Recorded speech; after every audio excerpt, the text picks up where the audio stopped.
السلام عليكم ورحمة الله تعالى وبركاته. نتمنى يا ربي نلقاكم هذا الفيديو بخير وعلى خير مع تتمة سلسلة الحلويات. اليوم جبت لكم الملوزة ديال اللوز والقرقع والملوزة ديال اللوز الغنية عن التعريف. يلا نشوفوا المقادير. عندنا ربعة ديال اللوز اللي مسحناه مزيان، ربعة ديال القرقع حتى هو نمسحوه مزيان من الغبرة. عندنا هنايا شوية ديال القرقع اللي غادي نزوقوا به يكون صحيح، كاس ديال السكر، ملعقة صغيرة ديال خميرة الحلويات، فاني سائل ولا بودرة اللي متوفر عندكم، البيض حسب الخليط. يعني نعملوا البيضة الأولانية والثانية نطربوها ونبقاو نزيدو شوية بشوية. ملعقة كبيرة ونصف ديال الدقيق، وملعقة كبيرة ديال الكونفيتور سائلة ديال الحلويات تكون بمذاق ديال المشمش. دابا غادي ندوزو ان شاء الله نطحنوا اللوز ونطحنوا الكركاع وهاتوما معايا. غادي ناخذ واحد القصعه ولا واحد البول ولا العجانه فين ما كتفضلوا تعجنوا الحلوه ديالكم. غادي نخويو المقادير كامله.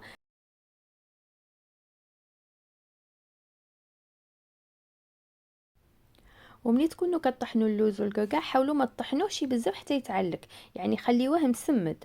صافي غادي نضيفوا السكر اللي كتفضلوا، تقدروا تعملوا حتى السكر كلاصي ولكن انا كنفضل السكر سنيده. غادي نضيفوا الدقيق ونزيدوا الخميره د الحلويات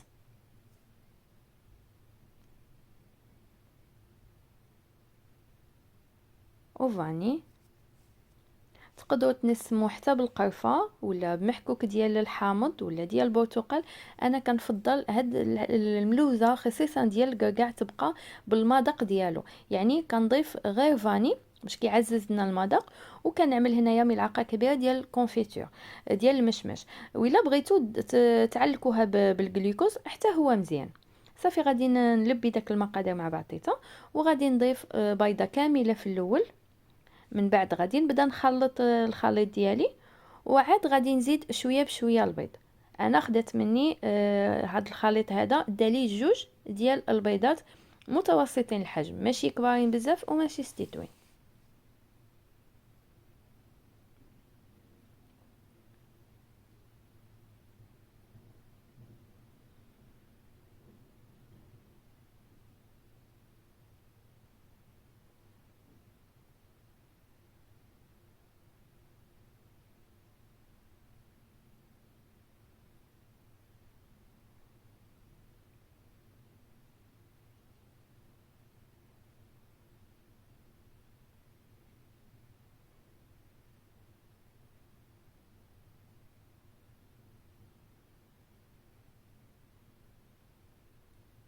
كيف ما كتلاحظوا معايا انا درت لي جوج ديال البيضات. الخليط خصو يكون على هذا القوام هذا، يكون معلك يعني كيتلصق لكم في اليدين. صافي غادي ندوز باش نعبر الكويرات ديالي، غادي نعمل فيهم 20 غرام. من الاحسن استعملوا الميزان باش كتجي الحلوى مقاده وكتجي مزيونه. صافي غادي نستمر بهذه الطريقه هذه. غادي نعبر وعينكم على الميزان. كاين اللي كيعمل فيها 25 غرام، ولكن عاود حيت فيها شويه د الخميره كتنفخ في الفران كتجي كبيره. انا كنفضل القياس د 20، كتجي الحلوى غزاله هي هذيك، وكيبقى الاختيار ديالكم. صافي غادي ناخذ واحد البول عامر بالسكر كلاصي، يعني غادي نعمل فيه واحد الكميه اللي كثيره باش الحلوى ديالنا كتغطس في السكر كلاصي كامله، وباش كتجينا مشققه. هذا هو السر ديال الملوزه، وكنأكد بان السكر كلاصي يكون سبيسيال باش الحلوى ديالنا كتجي مزيونه كيف ما قلت لكم. صافي غادي نستمر بهذه الطريقه تنكمل العجينه ديالي كامله.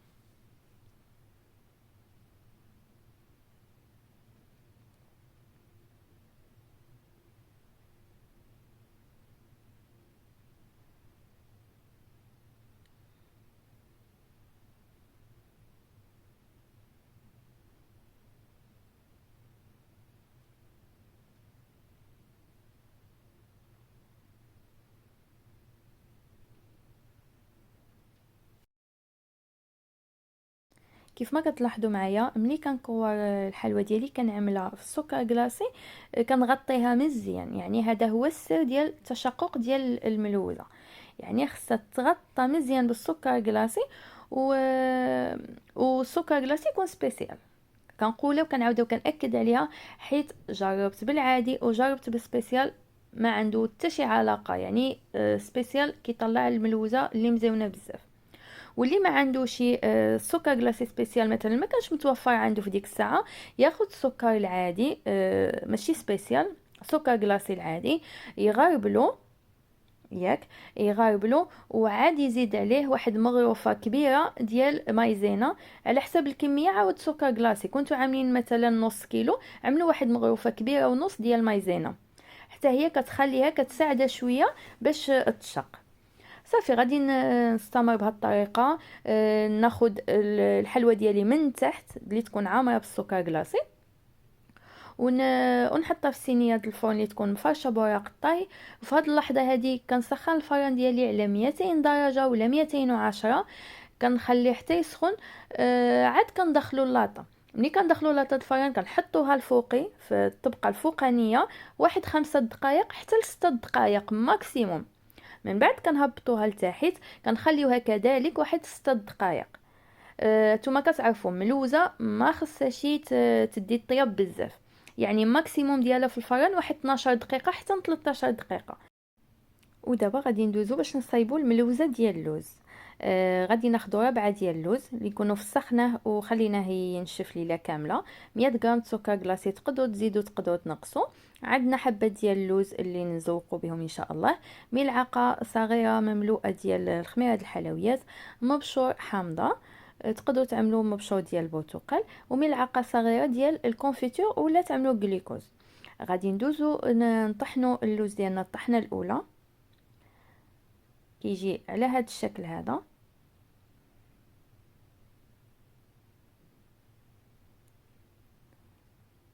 دابا غادي نخلطو مع السكر كلاصي، عاد نعاودو لهم الطحنه الثانيه.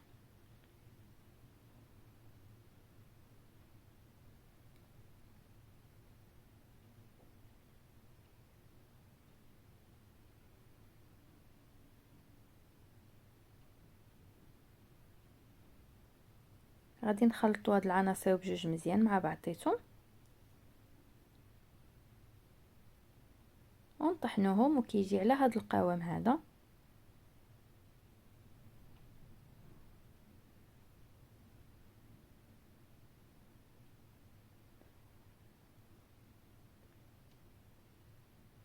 غادي نضيفو مبشور حامضه. انا كثرت الحامض كيعطيها واحد المذاق اللي مزيون بزاف، كيكسر لنا حتى ديك لو غو ديال البيض اللي كنجمعو به.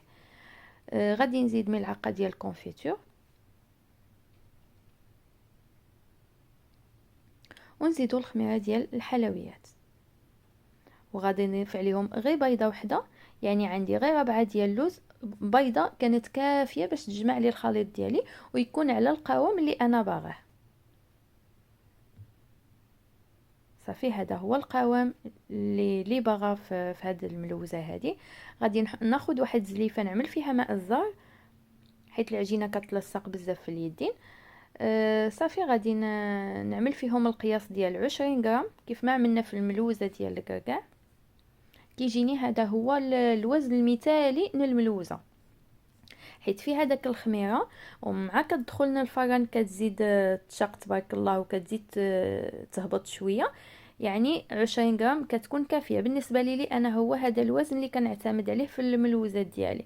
صافي غادي نعملوا نفس القضيه، غادي نغطسوها في سكر كلاصي، نغطسوها مزيان في السكر. وصافي غادي ندوز نكمل الكميه ديال العجينه ديالي كامله، وهاتوما معايا.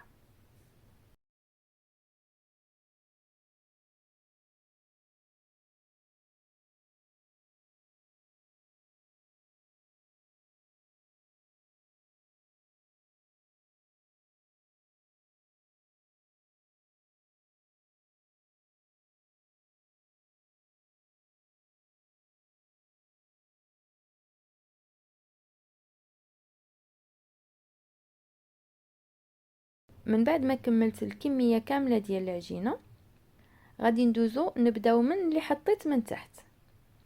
انا نعمروها بالسكر كلاصي مزيان. غادي نستمر بهذه الطريقه هذه حتى نكمل العجينه كامله. ولكن ملي تبداو تكوروا الحلوى ديالكم ما تنساوش تشعلوا على الفران، تسخنوه على 200 درجه ولا 210 بحال اللي عملنا تماما مع الملوزه ديال الكركع. غادي نزينوها بحبه ديال اللوز.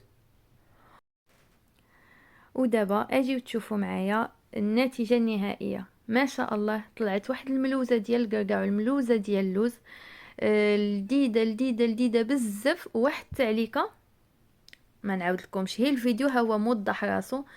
والله العظيم ما كرهتكشي كاملين بكم تقيسوها وحده وحده وتعطيوني رايكم. جات فنه. السر ديالها هو السكر كلاصي والطياب ديالها في الفران. ما شاء الله ما شهيتكم فيها، جات خطيره. جربوها وعينكم مغمضين، ما هتحشمكمشي. جربوا غير المقادير اللي عطيتكم بالضبط والطريقه ديال الطياب. وهنا كنقول لكم تهلاو لي فراسكم، ونتمنى الفيديو يكون نال الاستحسان ديالكم. الى الفيديو المقبل ان شاء الله.